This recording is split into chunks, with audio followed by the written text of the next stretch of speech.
everyone.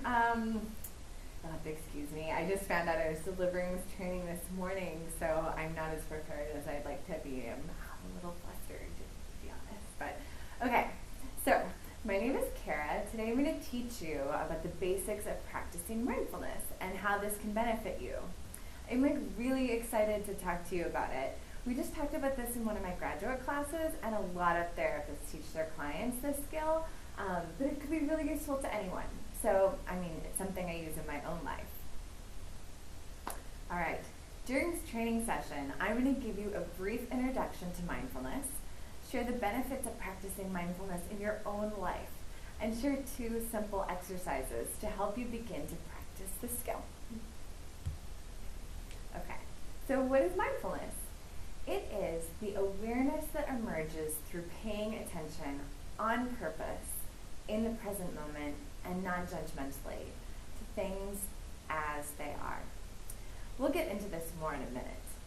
It's important to note, though, that mindfulness practice has been applied as part of treatment for anxiety and depression, and that there is a strong evidence base for its efficacy. That means that practicing mindfulness does help people get better. So to get a better understanding of mindfulness, it's helpful to compare it to what it isn't. So the opposite. Okay, that's the same thing, right? Rumination. Another word for rumination is brooding, and it's the process of mentally turning over a negative thought over and over in your head. Okay. Mindfulness is though intentional. You purposefully and consciously engage yourself in the moment. On the other hand, rumination is automatic. Your mind easily wanders to well-worn negative thoughts without meaning to, but mindfulness, it focuses on the present moment. As you practice mindfulness, you notice sensations and feelings right here and now. Rumination is focused on the past or the future, and typically the regret and the worry that go along with them. Finally, mindfulness is non-judgmental, meaning that as you engage in the moment, you do not categorize it as good or bad, but you rather accept it as it is. On the other hand, rumination is judgmental, and it involves categorizing the moment and your thoughts as good or bad. So, how does mindfulness help people feel better?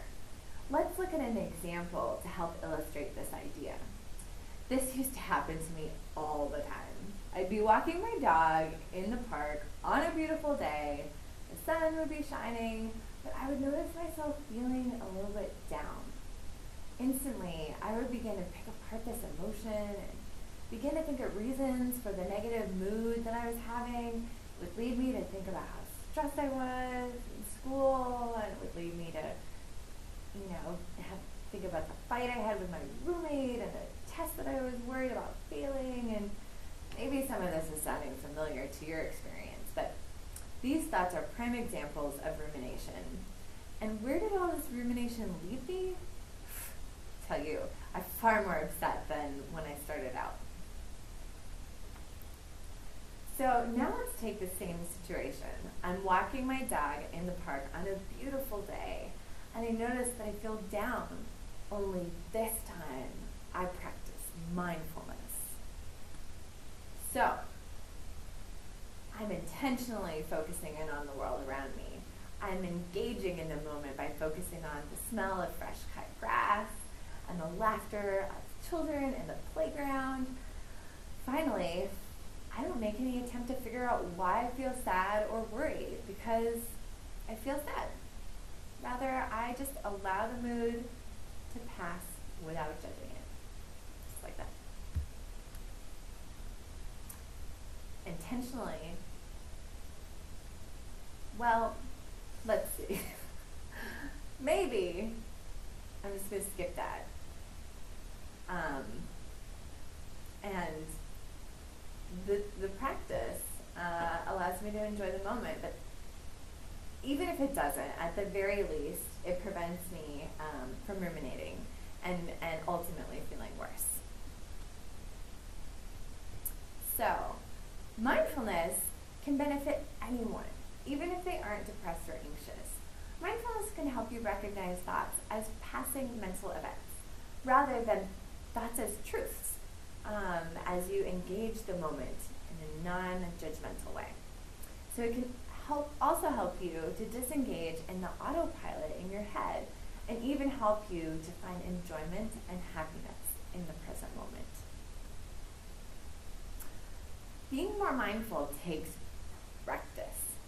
Strangely enough, a good way to try out mindfulness for yourself is by eating a raisin.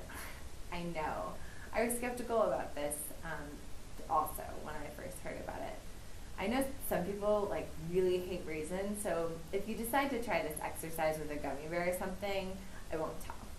But okay, anyways, focus. So first, begin by holding the raisin in your hand and imagine that you just dropped it in from Mars or some planet, and you've never before seen the object in your life. Okay. Next, look at the raisin and really see it. Okay. And notice the colors and the light as it plays on the surface, it casts a shadow in the fold. Then, feel the raisin. What do you notice about the texture? You can even close your eyes if you really want to focus. Okay. Then, you smell the raisin. Remember, part of mindfulness is being non-judgmental.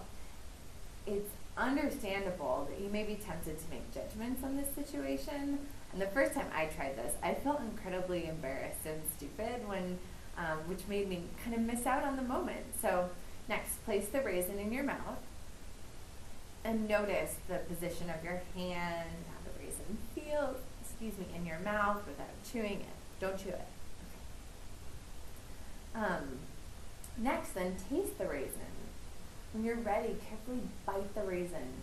Notice the flavor, the mechanical movement of biting the raisin, and at last, swallow the raisin, taking note of the sensations in your mouth and your throat as you do so. Okay, now that you've been introduced to mindfulness, here are some other ways to practice. You can choose any routine activity and practice bringing a fresh quality of deliberate awareness to the task. This could be anything from washing the dishes to driving in your car. For example, I intentionally practice mindfulness when I'm washing the dishes. I notice the heat of the water on my hands, the smell of the soap, the scratchy feel of the sponge on the plate, and finally the shine on a clean plate. I love a clean plate. So being present and aware in the moment has made this automatic task that actually, it's now enjoyable for me. I challenge you to choose a task and try this for yourself. Okay, so anyways, I could talk about this all day, but I really enjoyed teaching you about this today, even if I wasn't as ready as I wanted to be. Let me know if you have questions, and I'll stick around for a couple minutes after the session. Love to hear from you. You can email me or whatever. Okay, thanks.